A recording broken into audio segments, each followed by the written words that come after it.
Ladies and gentlemen, welcome back to the Players Own YouTube channel. And what a game we saw last night. The top of the table clash in the Bundesliga. I sort of class it as the title decider. That's what it sort of felt like.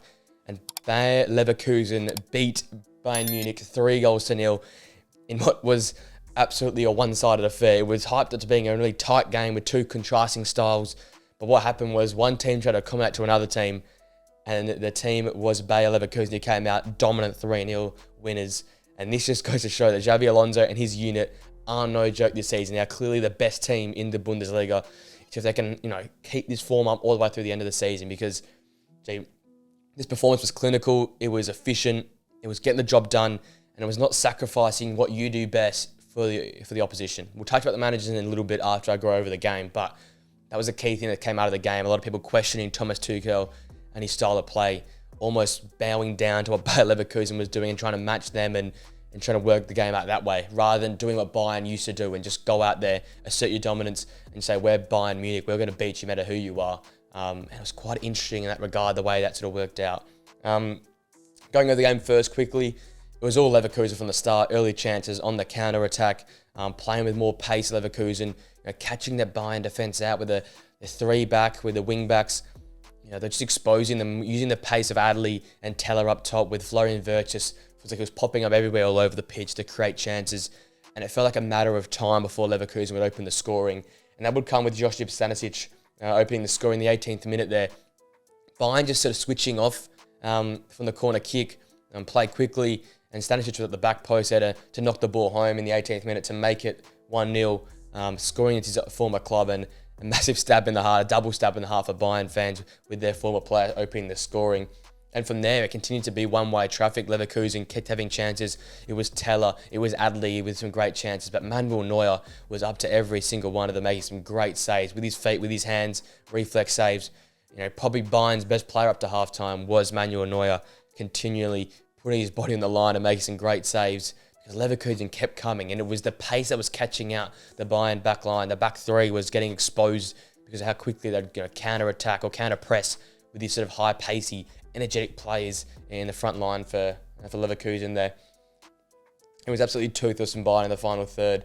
And Leverkusen, as I said, took any chance and opportunity just to win the ball back and play quickly, play progressive, because Bayern was slower, more precise with their passing, a little bit more, pragmatic in their way they're playing their football. They're still going to try and score goals, but it was what Leverkusen were doing. Without the ball, they were nice and compact. They didn't allow any easy opportunities down the middle or any sort of easy crosses into the box.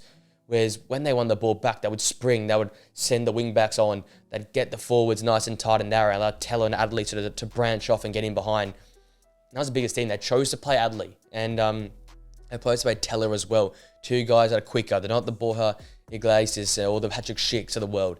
These are guys that are smaller, quicker, and will look to get in those passages in behind the back line. And that's what they did, and they exposed Bayern by playing this style of football, especially in the first half. Bayern were nowhere near it. And as the first half sort of came to a close, they were getting some more opportunities, but Harry Kane was invisible. Leroy Sané was invisible. Jamal Musiala was invisible. And it's the big names for Bayern that just weren't standing up in this game here. The second goal came from Grimaldo from left back. Probably for me, the best left back in the world at the moment by a country mile. Lays the ball off, Teller lays it back to him, little 1-2 play, and then absolutely roofs the ball on the top of the net. A great, sensational finish. A great run, sensational finish. Neuer had absolutely no chance. And that was at the 50th minute mark, and from there on, I thought it was only one-way traffic. It could be 3, 4, 5-0 the way the game was going, and it would continue in that fashion. It was a third goal that finally came in the 95th minute. Frimpong missed a great opportunity in the 89th minute where he should have slotted the ball home, but he hit the post there. But then Neuer came up for a corner in the 94th minute. The ball was scrambled clear, and Frimpong from about 40-odd yards out curled the ball into the empty net to make it 3-0, to secure the win for Bayer Leverkusen and to make sure they stay top of the Bundesliga by 5 points now. Massive game for them. This was probably their biggest game in their history along the last 10 years, and they've gone and won it, and they didn't look phased at all. Bayern looked like the ones that were phased, the ones that were trying to adjust and all over the place. Leverkusen got the champion team there. They just took the game on, won it, and left. And as Xabi Alonso said in his post-match press conference, it's on to the next game for them. They are continuing to look to win game after game after game. They've got Europa League football to come, and not too long from now. They've obviously got the DFB Pokal semi-final in about a month or so as well. And for them, it's just about keep winning, keep this momentum going. And this game's going to give them all the momentum in the world, being the champions that never seem to drop games in Bayern Munich and beating them comfortably. What else can you ask for? That is number one thing right now for Leverkusen, and they are absolutely flying.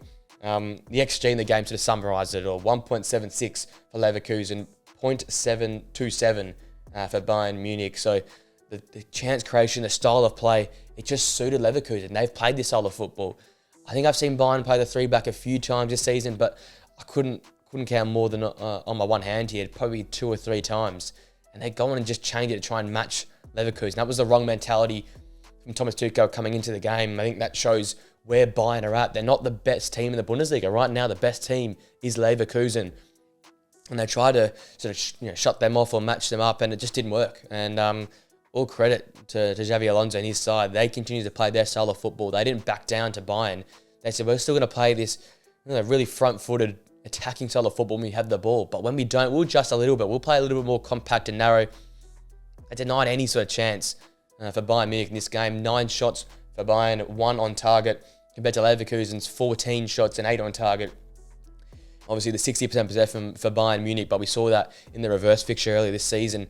They're fine letting Bayern have the ball, but when Leverkusen have the ball, they play quicker, they play with more intensity and pace, and they look to get in behind and get the better chances. Because Bayern Munich have a lot of side-to-side possession, but not much, clinical final third ball was breaking the lines, line-splitting passes. That's the difference in the two teams in this game here and the way they go about their football. It's two different philosophies. One team tried to match another team. It just didn't work in this game at all. Then that takes Leverkusen 31 games this season, 27 wins, 4 draws, 93 goals scored, only 22 conceded in all competitions. Once again, it's a record that might never be topped the way they're going. The style of football, the way they're winning games, it's just second to none. It's something that we might never ever see again. Now the competition's becoming leveler and leveler, and more teams are spending more money. I don't think we'll see such a clinical, dominant, team like we're just seeing here in Leverkusen. And hopefully they continue to go. Hopefully they continue this record and keep fighting in all competitions and go and win the DFB Pokal, go and win the Bundesliga, and go and take it to like Liverpool, West Ham United in the Europa League as well, because we'll be seeing a very interesting treble building here for the Leverkusen side. Just touching away, I guess, on the team and in the individual players, I've got to start with Florian Wirtz. We've mentioned him a few times here in the podcast. What a player and what a performance in this game here.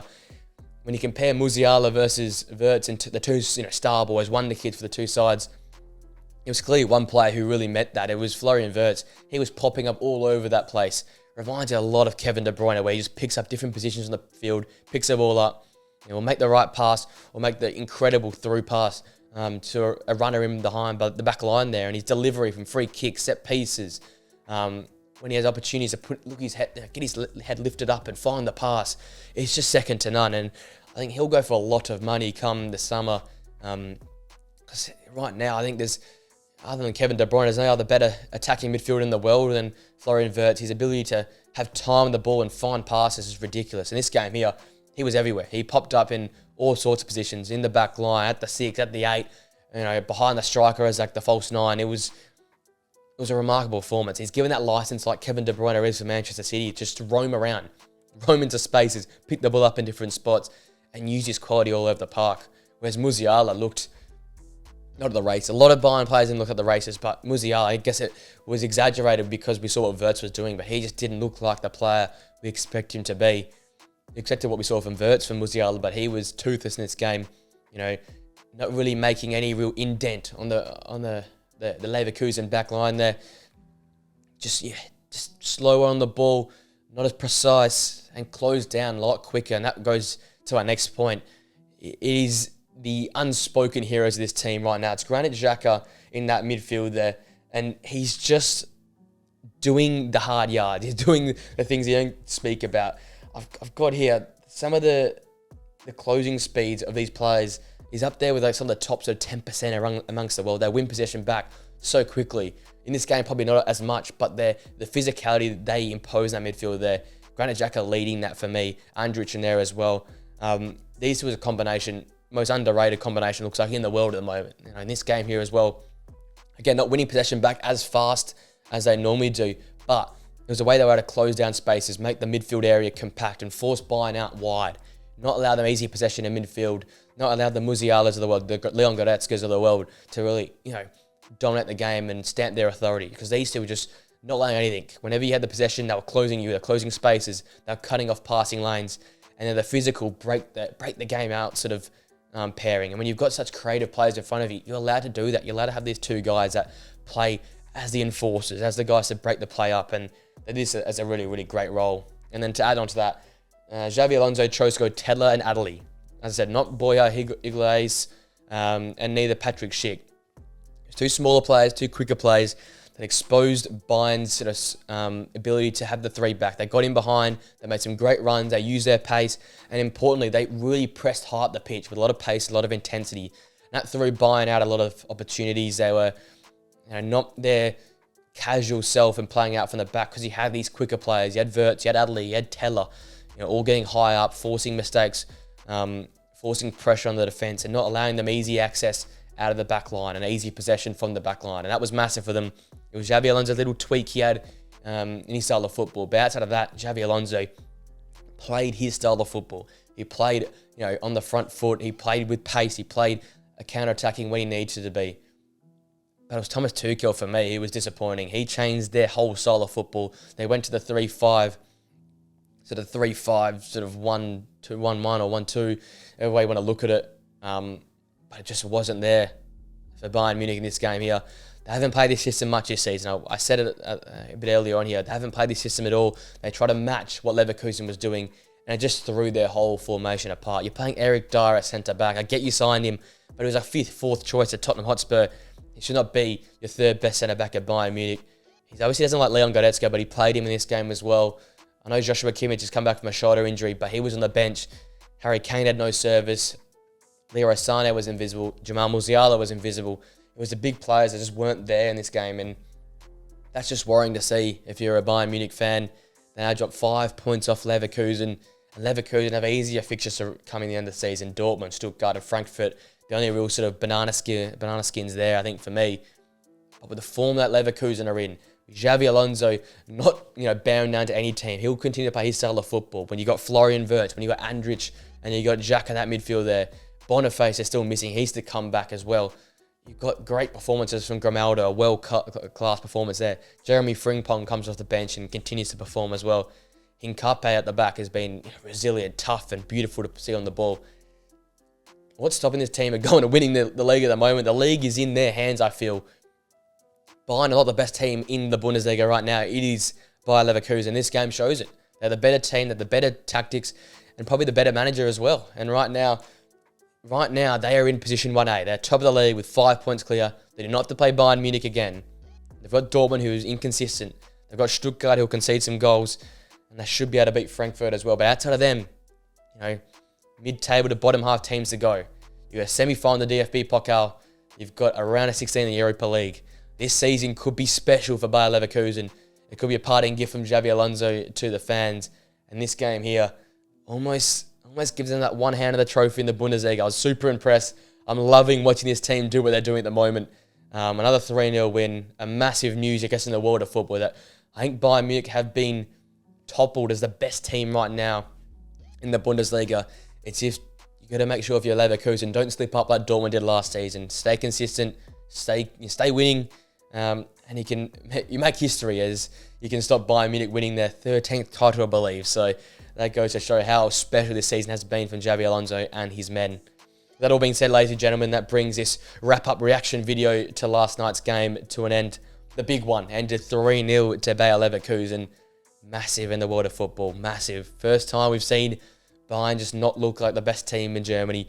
Has been some times, so very, very exciting times. If you enjoyed this video, guys, make sure to smash a like on it.